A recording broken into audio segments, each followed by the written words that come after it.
പൊളിമിക്സ് ആരംഭിക്കുകയാണ്. ഏവർക്കും സ്വാഗതം.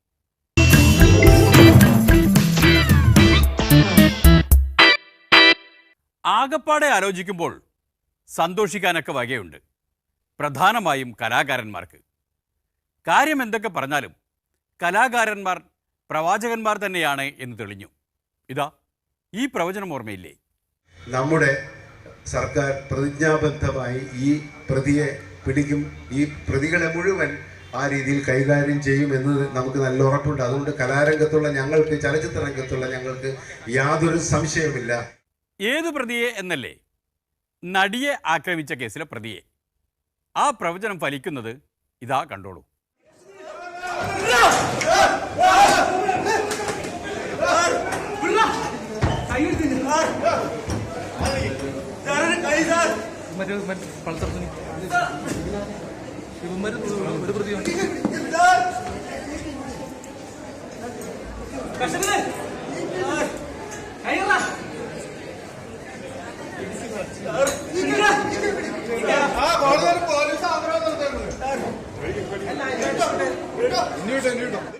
ഇത് പൾസർ സുനിയുടെ കൂട്ടുപ്രതി.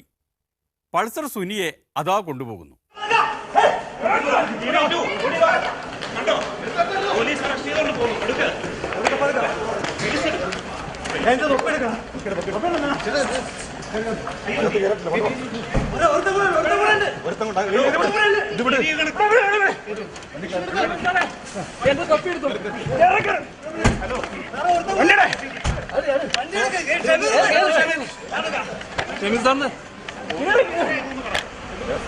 വണ്ടി സി ഓടിക്കണം, സി ഓടിക്കണം.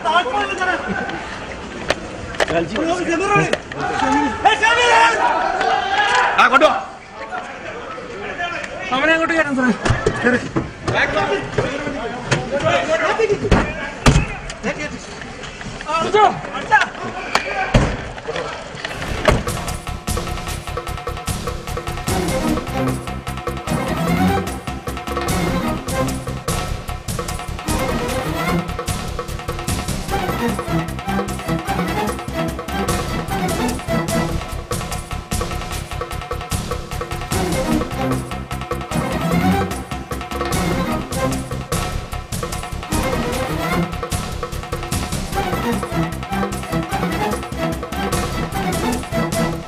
അങ്ങനെ അല്പം ആശ്വാസമായി.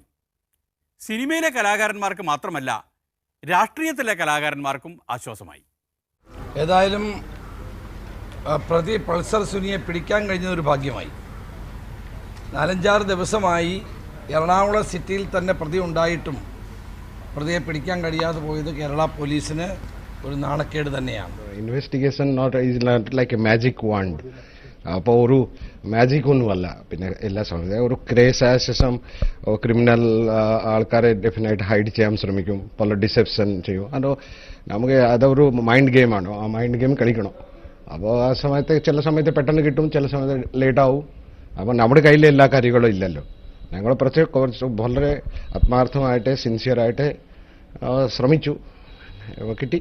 നോക്കാം. കോടതിയിൽ കയറി പിടിക്കേണ്ടി വന്ന അവസ്ഥ ഏതായാലും കേരള പോലീസിന് ഒരിക്കലും അഭിമാനിക്കാൻ കഴിയുന്ന ഒരു കാര്യമല്ല. ഞാൻ അതിലെ നോ കമൻറ്റ്സ്. അതാണ് ഞാൻ പോയിട്ട് പറയാം. പ്രതിയെ കിട്ടി എന്നുള്ളതിൽ നമുക്ക് എല്ലാവർക്കും ആശ്വാസമുള്ളൊരു കാര്യമാണ്. പ്രതിപക്ഷ നേതാവിന് ഇത്രയും ആശ്വാസമുണ്ടെങ്കിൽ മുഖ്യമന്ത്രിക്ക് എത്രമേൽ ആശ്വാസമുണ്ടാകുമെന്നാണ് പൊളിമിക്സ് ആലോചിച്ചു പോയത്. ഈ പറയുന്ന പൾസർ സുനിയെ അടക്കം പിടികൂടാൻ കഴിഞ്ഞത് അഭിനന്ദനാർഹമായ കാര്യം തന്നെയാണ്. ആ ടീമിനെ നമുക്ക് അഭിനന്ദിക്കാം.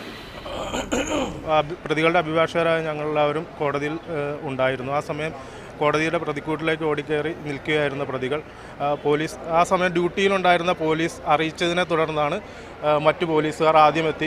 തുടർന്ന് കോടതി പോലീസുകാർ അടയ്ക്കുകയാണ് ഉണ്ടായത്. തുടർന്ന് അനന്തലാലിൻ്റെ നേതൃത്വത്തിൽ ഒരു സംഘം പോലീസുകാർ കോടതിയിലേക്ക് ഓടിക്കയറുകയാണ് ഉണ്ടായത്. ഓടിക്കയറിക്കൊണ്ട് മജിസ്ട്രേറ്റിൻ്റെ അനുമതിയോടുകൂടിയാണ് ഞങ്ങൾ പ്രതിയെ ഇവിടെ നിന്ന് പിടിച്ചുകൊണ്ട് പോകുന്നതെന്ന് ആക്രോശിച്ചുകൊണ്ട് ഓടി വന്ന മറ്റുള്ള അഭിഭാഷകരെ എല്ലാം തടഞ്ഞെങ്കിലും എല്ലാവരെയും ഉന്തി മാറ്റിക്കൊണ്ട് വളരെയധികം 5 മിനിറ്റോളം നേരം പ്രതികളുമായി സാക്ഷിക്കൂട്ടിൽ എടുത്ത് പൊക്കിയെടുത്തുകൊണ്ട് പോവുകയാണ് ഉണ്ടായത്. ആരുടെ താല്പര്യമാണെന്ന് മാത്രമേ നോക്കേണ്ടതുള്ളൂ. അതിപ്പോൾ ഇത്തരം സന്ദർഭങ്ങളിൽ രാഷ്ട്രീയക്കാർക്കും വക്കീലന്മാർക്കും ഒരേ താല്പര്യമാണല്ലോ ഉണ്ടാവുക, അവനവൻ്റെ പ്രതികളെ രക്ഷിച്ചെടുക്കുക എന്ന താല്പര്യം മാത്രം. ഇതുമായി ബന്ധപ്പെട്ടവരെ മനസ്സിലാക്കാൻ സാധിച്ചു എന്നത് ഈ കേസ് അന്വേഷണത്തിൽ നേടിയിട്ടുള്ള ആദ്യത്തെ വിജയമാണ്.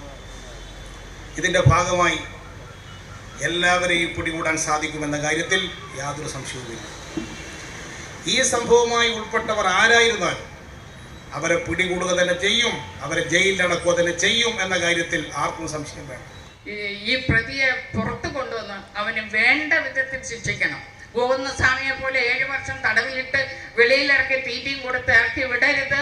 അവന് നല്ല ശിക്ഷ തന്നെ വാങ്ങിച്ചു തന്നു. വേണ്ടി വന്നാൽ തൂക്കിക്കൊല്ലുക തന്നെ വേണം. അല്ലെങ്കിൽ പൊതുജനത്തിൻ്റെ ഇടയിലേക്ക് ഇറക്കി വിടുക.